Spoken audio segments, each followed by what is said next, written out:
In this video, I will show you how you can set up two-factor authentication or 2FA on crypto.com. So to do this, you want to first just go and open up the crypto.com app.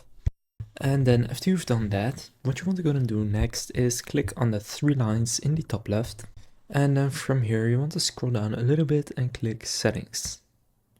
Now here, go and click on security. And then here you will see two-factor authentication. So go and click on that. And then here you can see enable 2FA.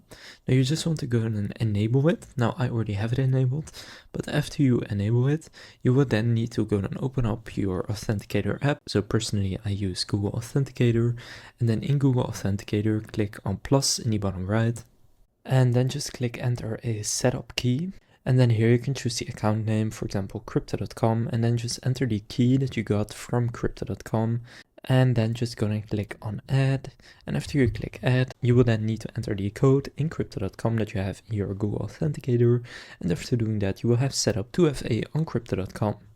So now you know how to set up 2FA on crypto.com.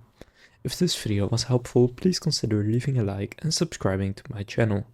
With that being said, I will see you in the next video.